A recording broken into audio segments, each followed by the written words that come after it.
I appreciate everybody coming today. Just got off the field from practice, and certainly was a very, very difficult weekend for all of us. And had a meeting with the team today. We talked about a lot of things, and there's a good group of our guys who played with Dwayne, and they're hurting.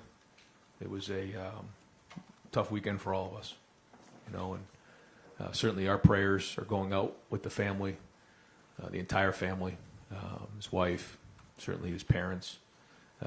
Dwayne and Tamara were awesome. His sister, Tamia, I know he and Dwayne were very, very close. He used to talk about her all the time, and certainly all his friends and teammates. And, it's hard to wrap your mind around something like this, especially when it just happened so tragically to a young person, especially somebody who had such a big heart. I think when you think about Dwayne, you just think about the compassion that he had, certainly for all of his teammates and his friends, but just, he always took time after practice to be around family members, kids. He was like a big brother to RJ. I remember he took RJ to a high school football game, and they spent a lot of time together. He meant a lot to my family. He meant a lot to this program, and he's going to be sorely missed. It's so close to Saturday morning right now. It's still hard to kind of get our feet underneath us and see clearly right now, but we all are hurting, and I know you guys are going to have some questions, but appreciate you guys coming out today. We'll open up the floor for some questions. We'll go front row left, Dave Biddle, 24/7 Sports. Hi, Brian.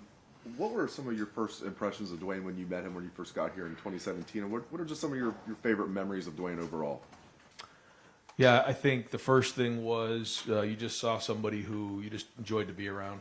Our guys really enjoyed being around him. He uplifted others. That smile that he had was just infectious. And he kind of had an old soul about him.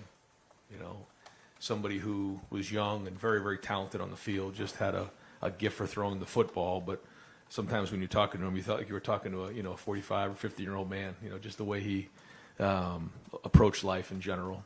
He was a man of faith, and he really had great integrity and values about him. Some of my favorite memories are probably just the day-to-day stuff that we have, that some of those are private. But on the field, my favorite game was the Maryland game. I thought that was the game where he really grew up. I think he had 3 rushing touchdowns in that game, and that was back in his home state, and he was not going to be denied that day. And he showed real toughness, which is something that I know he wanted to kind of prove to everybody that he was not just a throwing quarterback, because the quarterbacks we had previously with JT and Braxton, they were runners, and they could also throw the ball. But I think Dwayne saw himself as a passer who could also run the ball, and he was trying to show it that day. And that was a very, very, very difficult game, and he stepped up in a big way. And I'll remember that one probably the most. I would have bet money that you would have picked the game against your rivals that year, but I hear what you're saying. Just one more from me. Speaking of that 2018 season, you guys will always be intertwined, you and Dwayne, for revolutionizing the Ohio State offense. Him as the record-breaking quarterback, you as the offensive coordinator calling the shots, and as the head coach for 3 games that season. What are your thoughts about that? I don't know. I think that there's a lot of people that are involved, but certainly Dwayne really kickstarted, kind of the way that we've thrown the ball and the passing game here, and the story of how he was recruited and is quite interesting. And just the way that he was 11 years old walking through this facility and said that this is what I'm going to do, and then did it. I think that's the legacy that he's going to leave behind to so many other younger people across the country, not just in Buckeye Nation, is that you can set a dream and goal and go achieve it. And he did it, and then really broke a lot of records that year, that first year in 2018. And I think that's probably one of the biggest legacies he's going to leave behind, is just he set a dream and he chased it and he did it. And but I do think when you think about the passing game now and kind of where it's going and where it is, he's had a big part of that. Ryan, you mentioned, a lot of your guys hurt, and you've talked a lot about mental health. We were just talking about it a couple of weeks ago. Just kind of how have you guys, the program, kind of made sure that those guys who didn't know Dwayne are dealing with it okay? Yeah, we just talked to them that there are people here that can help, and those resources and assets are there for them. Biggest thing is to lean on each other, and that's when you're part of a family. That's what you do, and that's about all you can do. There's nothing you can do to make it better at this point. I will say thank you to so many people who have reached out in support. I just think that the outpouring of support nationally, opponents, rivals, has just been nothing but first class. And in moments like this, it's bigger than sports and bigger than football, and it means a lot to us to see those people reach out and support. And have you guys decided if you're going to do anything on Saturday to honor Dwayne? We will. Yeah, we're still deciding on that. Front row right, Joey Kaufman, Columbus Dispatch. My question, guys. Oh, okay. We'll go front row right, Austin Ward, Len Monroe. Right. Maybe not just Saturday. And I know it's only been 2 days, and you just talked with some of the guys. Like, what would you like to do to honor Dwayne beyond a spring game, or for the, I don't know. It's so early on. Like, what do you envision? What would the program like to do for him? Yeah. We're still trying to process all of that, and it's in today's day and age, things happen so fast. We're just trying to digest it all. I have a list of things that I've written down. Some probably, too big. Some maybe not big enough, and we'll just keep talking about it this week. And I don't think we'll decide. This week. We're certainly going to do something on Saturday to recognize him in some sort of a tribute, which I think is very, very appropriate, especially with Buckeye Nation all being together. I heard an interview with him after the Big Ten championship game, and someone asking the questions, I forget who it was in the interview, was talking about all the records he broke and everything like that. The first thing he did was put the praise back on his teammates, God, but then quickly to Buckeye Nation. Buckeye Nation meant a lot to Dwayne. And I think having everybody there on Saturday is significant, and we'll make sure we do things the right way. And then moving forward, we just want to make sure we do it the right way and think it through. It's kind of crazy. On Wednesday, I believe, CJ referenced the way Dwayne had mentored quarterbacks, the way that Justin had tried to do that. I know that maybe CJ hadn't spent a ton of time with Dwayne, but this sort of legacy that you're talking about and the way he maybe altered that and the mentorship for those quarterbacks, you spend so much time with them. What made Dwayne special in that regard? I think he always felt like, I don't know how you guys felt, but I always felt like he felt like he was built for this. Like he always knew that this was going to happen to him, and he just walked with so much confidence that way. And I remember before, I think it was the second game we were playing Rutgers, and it was raining sideways, and woke him up in the hotel room, and I said, Dwayne, I think it's going to rain today. He says, Coach, we got this. Don't worry about it. Didn't even think twice, and just walked right downstairs and got ready to go. He just had that way about him, and that gives you confidence as a coach. And being in those meetings every day with him and just seeing the work that he had put in, and then putting it on the field in that moment, I think you're right. I think it kind of catapulted the offense, the receivers, the passing game, just in general. And it's kind of hard to put to words what he meant when this has all happened so fast, but he had a major impact on this whole thing. We'll go fourth row middle, Pat Murphy, 24/7 Sports. Ryan, you mentioned him kind of helping to revolutionize this offense. When you first get here, you first kind of see his arm, see what he can do. Obviously, you had JT, you guys are doing that type of stuff, but was what he was able to put on the field for you what you guys envisioned as, hey, we can change things, we can start to move in a different direction? Yeah, I mean, I think Coach Meyer, said it best when you saw him as a young player. I mean, he saw something special in him, and the recruiting story kind of had its own journey to it, but he ended up as a Buckeye, and then quickly when I got here, you just recognize, you just see the wrist, you see how quick the ball comes out, you see the accuracy, you see all those things. You still see a young person who's trying to figure out the game, but you could just see how talented he was and how quick the ball came out. And I think the receivers believed in him as a player. I think that was very important. And Dwayne led a little bit different maybe than JT or some of the quarterbacks before. He did a lot of his work in the locker room, and he had a little bit of that following. They just believed in who he was. And so because of that, he was able to build confidence, and they kind of played with that kind of confidence. And I think that part was special. You mentioned RJ.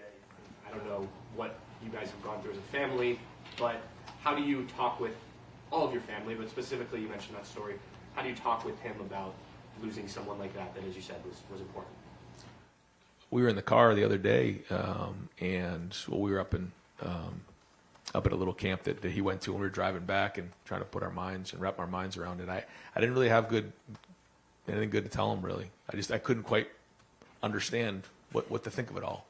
It just very confusing, sad, but it makes you hug your loved ones a little bit more, and you just understand how fragile life is. But something like this is difficult to explain. Front row middle. Bill Rabinowitz, Columbus Dispatch.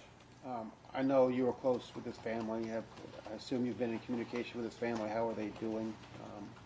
You can address anything with that. Yeah, so they, they've been, obviously they're crushed and staying pretty close to the vest right now. And so we're trying to respect that the best we can, and just know that we certainly, send as many messages as possible, just letting them know that we're here for them. But, what do you say in times like this, other than that we're here for you? And I think Dave mentioned earlier, you and Dwayne are so intertwined. If Dwayne doesn't have the year he had in 2018, do you think that you are here? Do you think this program is anywhere near what it is right now? No, probably not. You think about that TCU game, and you just think about how things happen in life, and certain people are, meant to spend time together, and God has a plan for us all, and we end up on the same path together. And to your point, I don't think any of us would be here. The program would be where it is without Dwayne and the way that it all happened. And I guess that's life. Things happen, but there are certain moments and defining moments in your career, in your life, where things can go one way or the other. And because in that moment Dwayne was there, and the way everything shook out, and during that season, we're here now, and he was a major part of that. Over here to the right, Adam King, WBNS. I know it's hard to simplify an entire life, but if there was a word that somebody that didn't know Dwayne or just saw him on the field, what would you use to describe his life and who he was? I think I asked some of the players, and the first thing they say is his smile. Not that that's a word, but they do. The look in his eye, it was just so genuine. I think of his compassion that he had for people. And then, on the field, it was just his talent, his ability to throw the ball. I mean, it was just beautiful. The ball would come out so fast and so quick. And, the quick twitch from the upper half was just unbelievable. And it was just like beautiful to watch. I mean, if you came out and watched practice, sometimes the ball never hit the ground. And he just had that special talent about him. And he had a confidence, too. Even though he hadn't really done it that year in 18, like he knew he was going to do it. And, I remember being like super anxious and nervous before those games, and I'd look at him, and he would kind of calm me down. Like, we got this, coach, don't worry about it, and I'd be panicked. But he just had that calming way about him that you felt good going into the games that he was going to be there.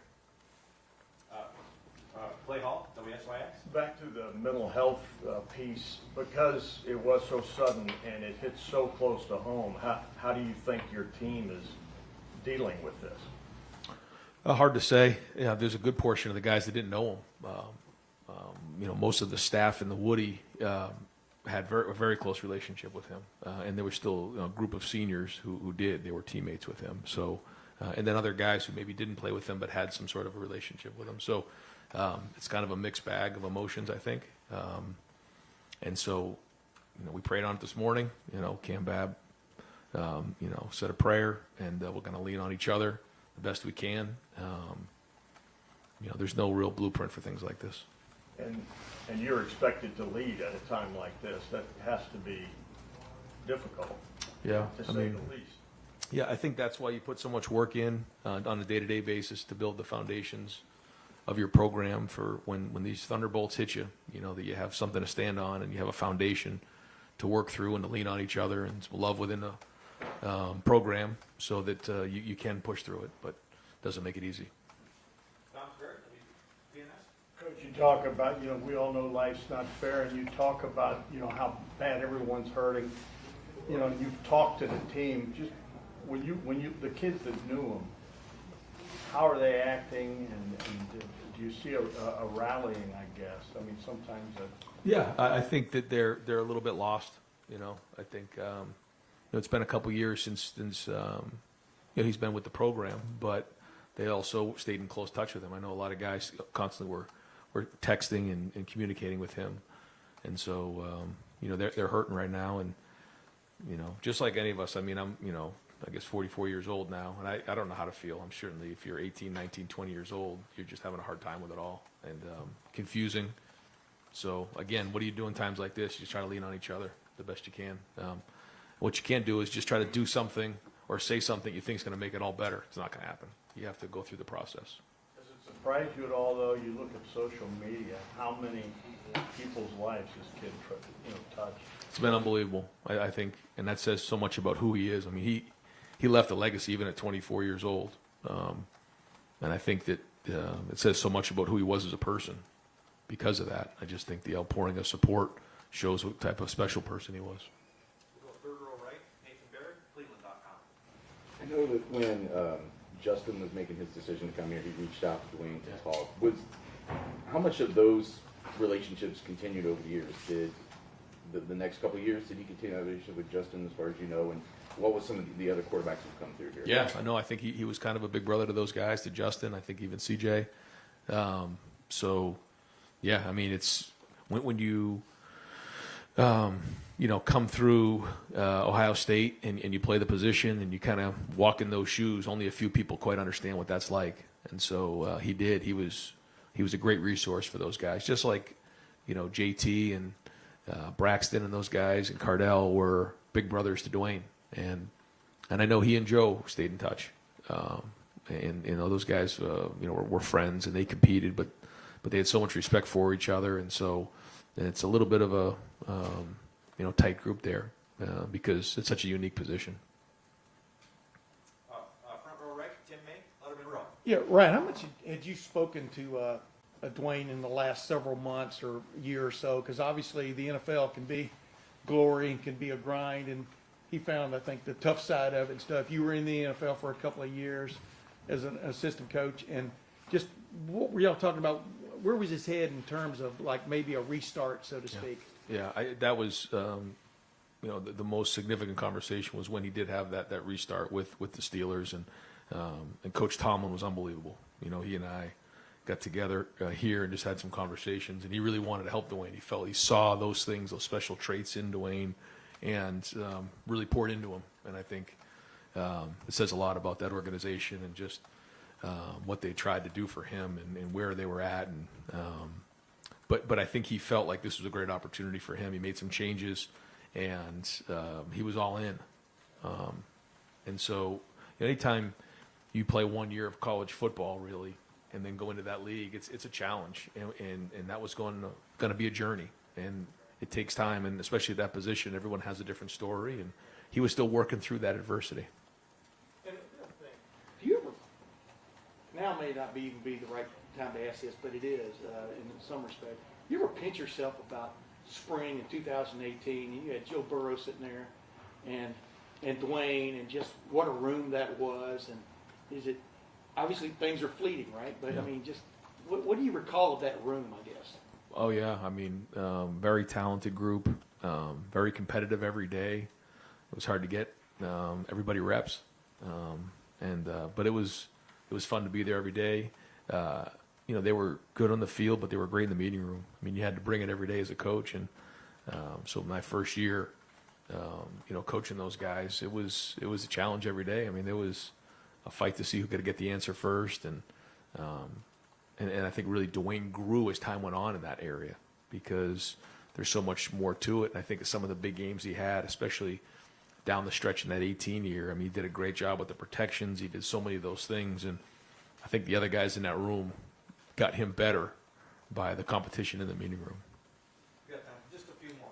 Colin Gay, Rivals. Hey Ryan, you mentioned the trust that Dwayne had generated with his wide receivers, and I'm curious because that room was also incredibly tight, whether it's Paris, Terry, Johnny. What do you remember about the relationship that he cultivated in that kind of space and what that was able to do, like in terms of translating to the field? Yeah, I know that all those guys are crushed right now, really hurting. There was a special relationship there, I know that they had talked a lot going into that season of what 18 could be like. And then as they were putting it on the field, it was neat and fun to be around. And practice was great. I mean, those guys really worked. And, Terry and Paris had really, become self-made. I mean, Johnny was the same way, KJ and Austin and Ben. I mean, they worked hard for that opportunity. And so they really believed in who Dwayne was. And because of that, they were all having a lot of success. And it was a lot of excitement around that. And then afterwards, I know they stayed very, very close. Certainly he and Terry on the same team in Washington. But I know they all stayed in close contact. And I don't know, what sort of intangibles with Dwayne, his play, when you develop quarterbacks, when you recruit quarterbacks, what kind of do you turn back to? And you're like, yeah, this is what Dwayne did, and this is what I want to see out of a guy in my room because Dwayne did this before. Yeah, I would say the traits were anticipation, off the charts. His throwing motion, the way the ball came out was special. Poise. He'd get the ball out quickly. It didn't take long for him to see it and get it out. I'd say those are the big ones. We'll go second row left, Stephen Means, Cleveland.com. Just given where the quarterback room has gone since some have come and gone, obviously, but is it fair to say that Dwayne is maybe the mold you look for in quarterbacks on the recruiting trail? Oh, certainly the way he threw the ball, yeah. But, everyone kind of has a different style, and it's hard to compare others. But, we first want to have a quarterback who can throw it, and then if you can run and do other things, then that's a bonus. But yeah, I mean, his ability to stretch the field, and even just throwing the ball on the perimeter like Bubbles, remember that year, that was huge for our guys, and how quickly he could get the ball out of his hand. And he's kind of like a point guard out there. So yeah, we want guys like that who can see the field and throw the ball, and he obviously kickstarted all of it. You guys obviously put that list out of all those records he broke, which is pretty expansive when you see it all on one page. Knowing what you know now, getting CJ, getting Justin, getting Jack, obviously he's left now, getting Kyle, did it need to be that explosive to kind of make a point of what you wanted to do here as a quarterback developer? I mean, we had success. The first year with JT, he really did a great job, in my opinion, throwing the ball that year. I think you could see it building, especially the way he played in that Penn State game, and so you could see it coming and building. And then Dwayne really took that into the next gear and took it and ran. And so we learned a lot about the offense that year as well, and then tweaked it a little bit the next year, but. Yeah, I mean, for somebody to make an impact in one season the way he did is remarkable. We'll go second row right, Rob Aller, Columbus Dispatch. Ryan, what we see, media, what the fans see is just a small piece of what a person is. If you had to summarize, like, behind the scenes, how would you want Dwayne to be remembered, sort of the person? Yeah. Compassion for others. I don't really think he thought of himself first. I think he was constantly thinking about his friends and his family, thinking about others. I think all of those relationships really mattered to him. However, he wanted to be great. He did. I mean, that was a big part of his dreams as a young man, and as an 11-year-old kid coming up, and so he was driven to do that. And he worked really hard. He put a lot of extra work in the off season. And yeah, I would say that's probably it. I mean, just always thinking about others, compassion, that infectious smile, the old soul. I mean, that was the things that come to mind. And final questions, second row left, Bill Landis, The Athletic.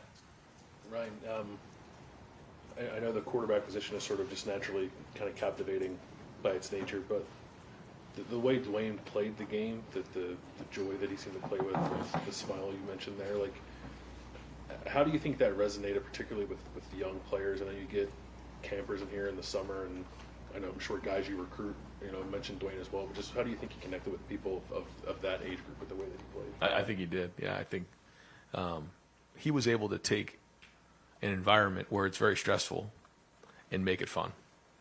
I think that you're right. I think people saw that in him. He'd be laughing and smiling and doing those things. I'd be like, no, let's focus. We gotta go back out there and play. But he just had that way about him, and I think that had to do again with his faith and the way he was built. Was that he knew that that's where he was supposed to be at that time, and that he was ready for the moment. And he just brought that way about him, and he brought it was fun to play quarterback at Ohio State at that time. It was fun to be part of this offense. I think that if that's what you're getting at, I agree with that. Yeah. Coach, Good. Yeah. All right. Thanks, guys. Yep.